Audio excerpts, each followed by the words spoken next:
Si Pet Cerita dari Aceh bukanlah karya Makci, tetapi sebuah dongeng karya ibu teman Makci yang diceritakan oleh teman Makci kepada Makci. Jadi Makci adalah penyalin dongeng ini.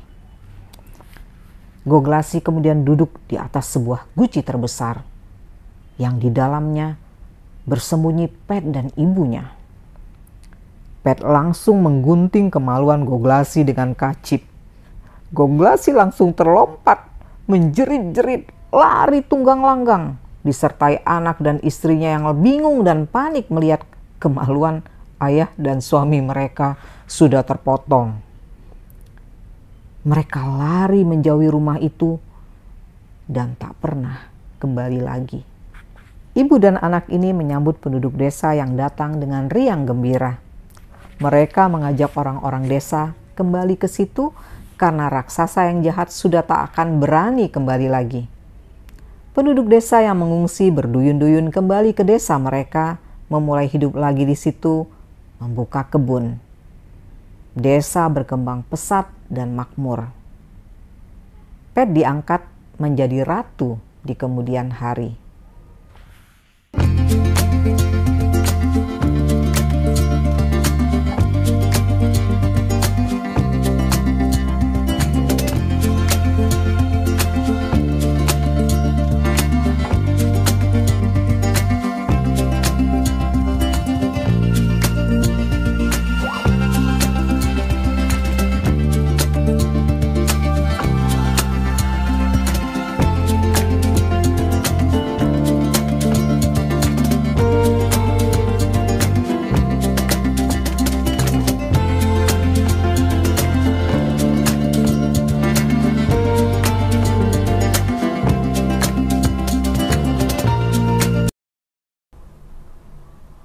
Teman-teman tercinta, kita jumpa lagi di vlog cerita Makci Linda, yaitu di episode ke-21.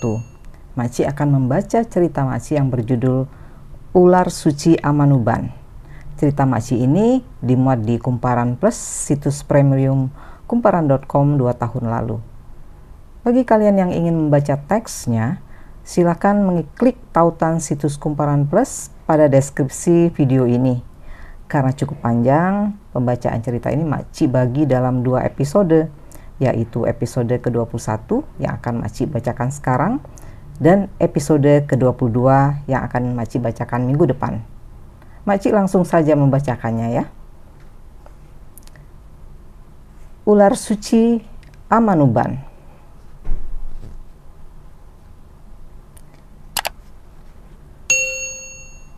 Pada tahun 1946, Pai Nope mengundurkan diri sebagai raja dan mengangkat putra kandungnya dari permaisuri, Paulus Johan Nope atau Lewu Nope, menjadi raja.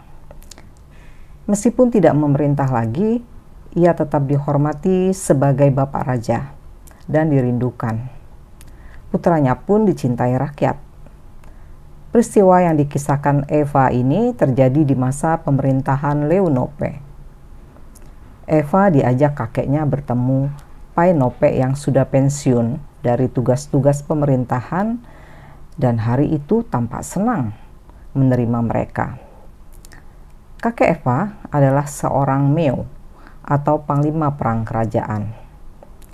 Di ruangan itu, Pai Nope menyirih sampai gusinya memerah oleh air kunyahan sirih.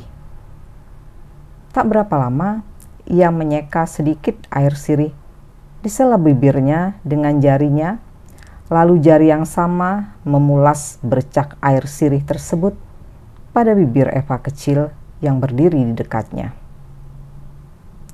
Sebagian kunyahan sirih itu diberikan Pai Nope kepada kakek Eva untuk digenggam. Setelah berpamitan dengan Bapak Raja Pai Nope, kakek menuntun Eva berjalan ke sebuah bangunan tinggi yang berada dekat Sonaf atau istana. Bentuk bangunan tersebut mirip lumbung dengan satu pintu kecil di bagian atap. Untuk mencapai pintunya, orang harus menggunakan tangga yang bersandar pada bagian belakang bangunan itu. Tidak sembarang orang dapat menghampiri bangunan ini, dan apalagi memanjatnya. Orang-orang yang nekat tanpa izin raja pasti jatuh dari tangga dan biasanya mengalami gegar otak.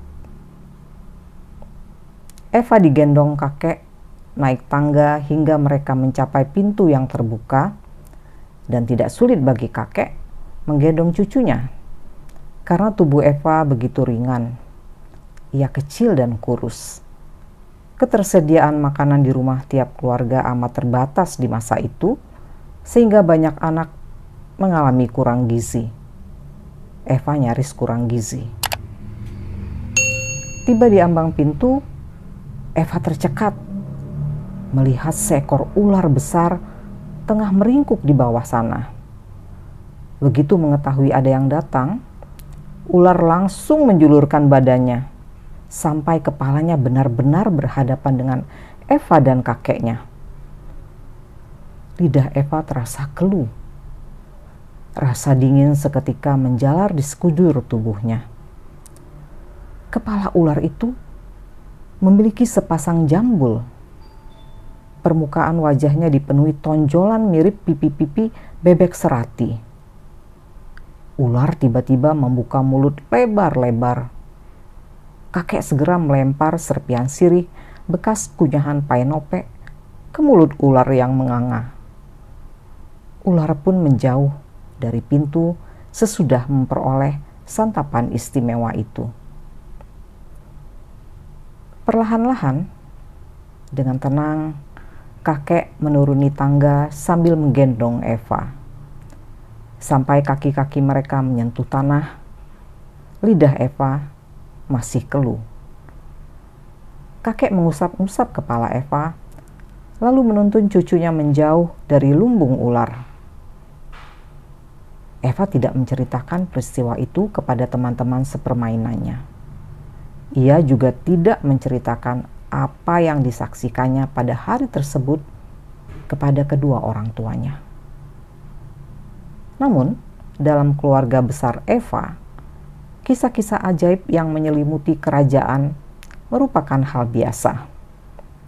Ia lahir, tumbuh, dan dibesarkan sebagai seorang Lenamah, nama keluarga raja sebelum berubah menjadi Nope, yang berarti awan atau mega. Ia dan Raja-Raja Amadumban sedarah.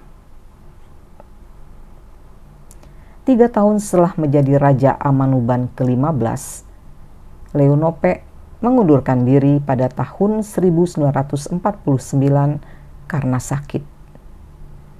Penggantinya Kusanope, adiknya sendiri dari ibu yang bekerja sebagai pelayan istana. Menurut hukum adat Amanoban, keturunan raja yang bukan dari permaisuri tidak pernah kokoh bertahta. Kusanope pun tidak sanggup menjalankan tugasnya sebagai Raja Amanoban karena ia dilantik menjadi bupati pertama Timur Tengah Selatan dalam naungan negara Indonesia. Pada tahun 1457, pemerintah Indonesia telah menghapus seluruh suap raja atau kerajaan. Hanya 2 bekas wilayah kerajaan yang menjadi daerah istimewa, yaitu Aceh dan Yogyakarta. Suap raja lain menjadi setingkat kecamatan ataupun kabupaten. Kerajaan Amanoban di masa jaya adalah kerajaan paling disegani di wilayah-wilayah kekuasaannya, menurut cerita kakek Eva. Raja yang ingin menyerang kerajaan lain atau mengambil keputusan penting atau bepergian jauh akan bertanya dulu kepada ular suci itu. Ular menggeleng berarti tidak boleh. Ular mengangguk berarti boleh. Karina terpukau menyimak kisah Eva, perempuan berusia hampir 80-an tahun di hadapannya ini.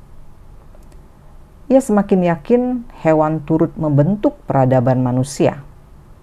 Ia langsung teringat kisah orang yang diwawancarainya tentang piring beracun di Aceh dulu. Orang itu mengungkap peran burung beo.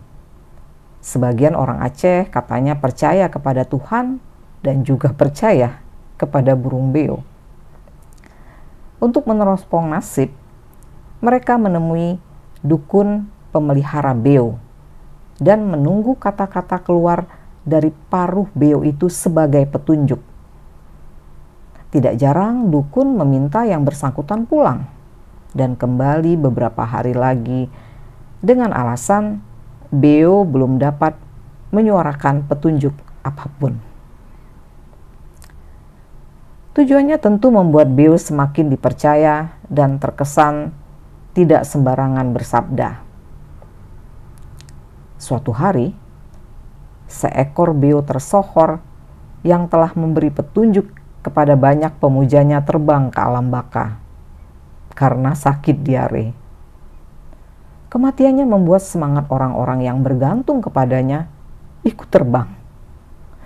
Tetapi ada perbedaan mendasar antara peran ular di Amanuban dan peran beo di Aceh.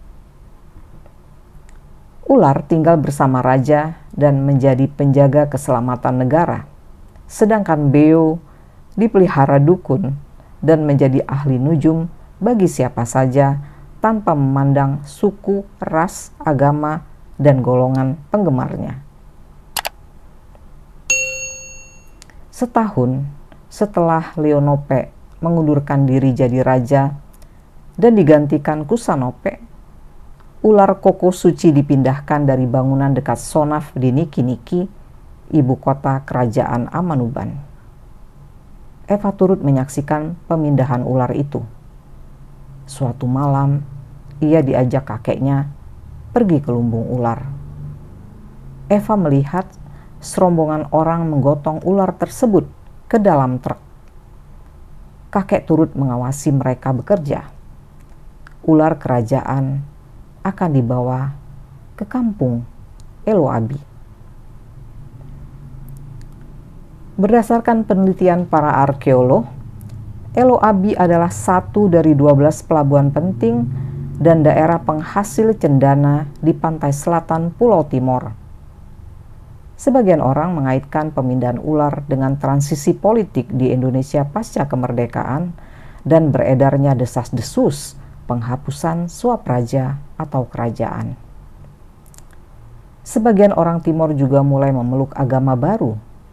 Pengaruh gereja makin menguat, sedangkan ular adalah bagian dari ritus kerajaan atau agama kuno. Ular dulu memiliki pasangan. Istrinya mati pada hari permaisuri Raja Amanuban, Paenope, wafat. Jika ular itu mati, ular penggantinya akan muncul dan juga berpasangan seperti dirinya. Sebagaimana raja-raja Amanuban, ular suci pun turun-temurun. Ular suci berasal dari Gunung Tunbes, tempat raja pertama Amanuban. Olak Mali, Raja Amanuban pertama, mendirikan kerajaan di situ. Olak Mali adalah pendatang, tetapi kesaktian, keberanian, dan kewibawaannya membuat kepala-kepala suku setempat mendukungnya untuk mendirikan kerajaan. Kepala-kepala suku bersumpah mengangkatnya jadi pemimpin mereka. Ada 3 versi tentang asal-usul Raja Amanuban. Pertama, raja berasal dari Belu, kini kabupaten yang berbatasan dengan negara Timor Leste. Ibu kota Belu adalah Atambua.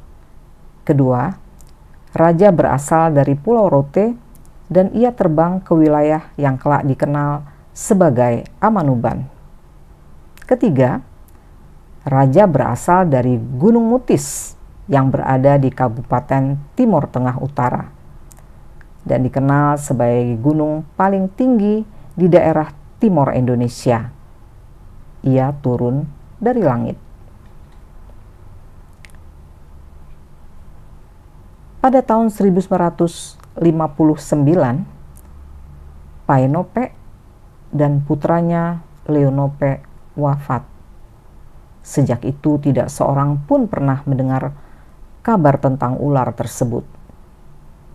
Eva juga tidak mengetahui keadaannya. Ia ingin memberitahu nama orang yang diberi kepercayaan mengurus ular itu kepada Karina. Tetapi tiba-tiba mulutnya terkunci.